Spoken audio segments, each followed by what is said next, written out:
Halo, perkenalkan nama saya Marcelina Alvania Sinar. Saya mahasiswa dari Universitas Nusa Cendana Kupang, Fakultas Keguruan Ilmu Pendidikan, Prodi Pendidikan Fisika kelas B. Di sini saya akan menjelaskan tentang Pancasila sebagai dasar negara Republik Indonesia. Pada hakikatnya, Pancasila mengandung dua pengertian pokok sebagai pandangan hidup bangsa Indonesia dan sebagai dasar negara Republik Indonesia. Dari kedua pengertian pokok ini kemudian dilahirkan atau dapat ditarik berbagai pengertian-pengertian lainnya. Dalam berbagai pengajaran tentang Pancasila telah didalilkan bahwa Pancasila itu telah ada atau lahir bersama dengan adanya atau lahirnya bangsa Indonesia. Pancasila sebagai dasar negara berarti setiap sendi-sendi ketatanegaraan pada negara Republik Indonesia harus berlandasan pada nilai-nilai Pancasila. Artinya, Pancasila harus senantiasa menjadi kekuatan yang menjiwai kegiatan dan membentuk negara.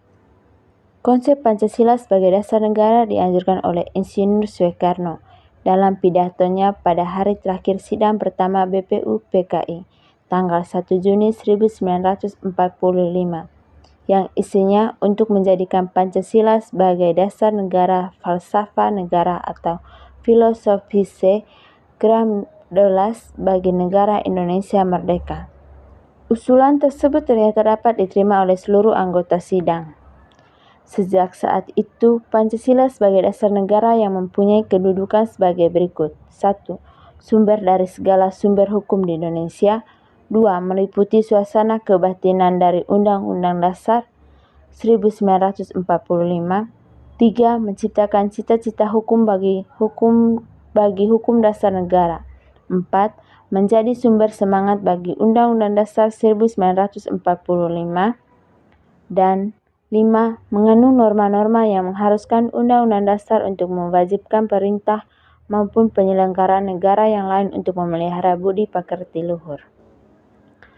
Peran Pancasila dalam ketatanegaraan Republik Indonesia ialah 1. Pancasila sebagai pemersatu bangsa, yaitu dengan menyatukan banyak perbedaan-perbedaan yang ada di antara masyarakat. 2. Pancasila sebagai dasar filsafat atau pandangan hidup dalam berbangsa dan bernegara. 3. Pancasila sebagai ideologi negara, yaitu dapat membawa Indonesia ke arah yang lebih baik setelah peristiwa dijajah oleh negara asing, sebagai pondasi dalam memperkuat sikap religi dan sosial yang berakhir ialah menjadi pegangan hidup menjadi warga negara yang baik. 4. Pancasila sebagai dasar, yaitu menjadi sumber dari segala hukum yang ada.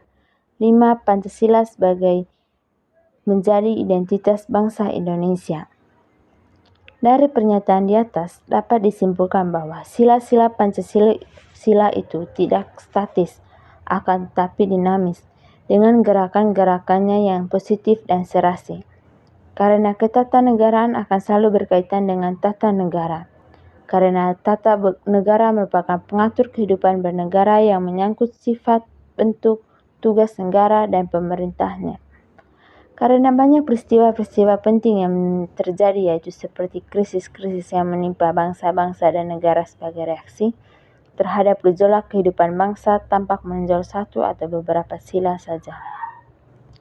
Hal ini silih berganti bisa menjadi pada setiap sila dalam peristiwa-peristiwa lainnya, menurut sifat tantangan bahaya yang dihadapi bangsa dan bernegara. Tetapi bila bermasyarakat pulih kembali menjadi stabil, kembalilah sila-sila Pancasila atau kembali ke dalam gerak lingkarannya yang serasi dan seimbang. Dari kalimat di atas telah diketahui bahwa Pancasila sangat berperan untuk keutuhan negara, dan kelima sila tersebut kehidupan masyarakat akan lebih terarah. Sekian dari saya, terima kasih.